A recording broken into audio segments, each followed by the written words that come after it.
কি করছো? এই ডাবের শ্বাস হয়েছে। শ্বাস হয়েছে? হ্যাঁ।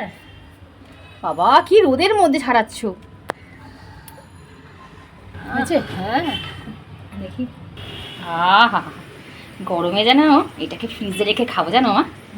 আমার তো ডাবের জলের থেকে ডাবের শ্বাস খেতে বেশি ভালো লাগে। তোমাদের কার কার ডাবের শ্বাস খেতে ভালো লাগে অবশ্যই কমেন্ট বক্সে জানিও। আর এখানে দেখো একটু পনির রান্না করবো জানো তো। তো পনিরটাকে ভেবেছিলাম একটু চিলি পনিরের স্টাইলেই করবো, বাট পনিরে দেখো আমি কিন্তু কোনো কোটিং করিনি। কী বলতো, কোটিং করে মানে ওই কর্নফ্লাওয়ার দিয়ে করতে গেলে প্রচুর তেল লাগে জানো তো। আর যা পরিমাণে গরম পড়েছে এখন, তেল মশলা যত কম খাওয়া যায় ততই মঙ্গল। আর আমার পনিরটা রান্না হয়ে গেছে, শর্টেই তোমাদের দেখাচ্ছি। আর নামানোর আগে একটু কসুরি মেথি ভালো করে হাত দিয়ে ক্রাশ করে তার উপর দিয়ে দেবে, দেখবে দারুণ একটা স্মেল বেরোবে।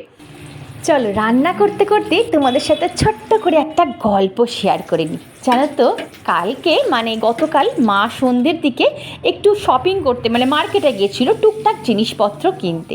তো মা যখন কাল বাজারে গেছিলো আমি মাকে তখন বলে দিয়েছিলাম, মা তুমি বাজারে যখন যাচ্ছ তখন আমার জন্য একটা গাছ আনবে, যে কোনো একটা গাছ আনবে।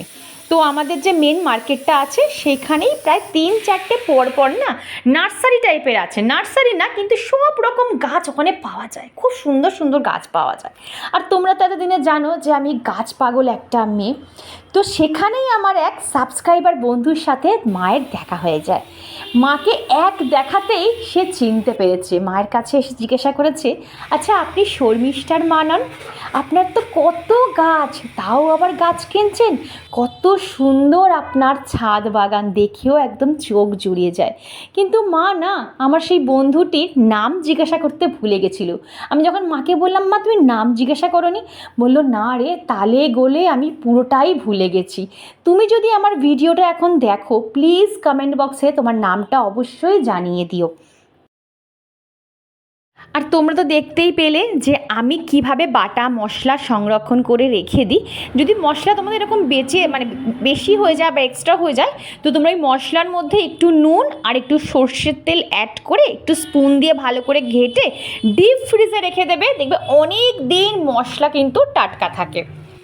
যাই হোক বন্ধুরা, মা যখন বাড়িতে এসে আমায় কথাগুলো বলল যে তোর এক সাবস্ক্রাইবার বন্ধুর সাথে আমার দেখা হলো, তিনি এসে আমার সাথে আলাপ করলেন, কথাগুলো বললেন। মা যখন কথাগুলো বলছে না, মায়ের মুখে চোখে একটা আনন্দ আমি ফ্লারিশড হতে দেখলাম। আর আমারও ভীষণ ভীষণ আনন্দ হচ্ছিল।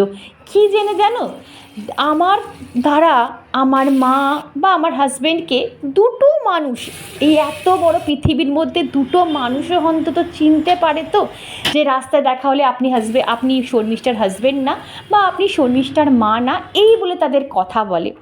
যাই হোক বন্ধুরা, আমি সবাইকে একটাই কথা বলবো যে পৃথিবীতে প্রত্যেকটা মানুষের একটা নিজস্ব পরিচিতি থাকা খুব দরকার, যেটা তার নিজস্ব একান্ত হবে। যাক বন্ধুরা, একটা ছোট্ট ভিডিও তোমাদের সাথে শেয়ার করলাম। ভিডিওটা কেমন লাগলো অবশ্যই কমেন্ট বক্সে জানিও। টাটা।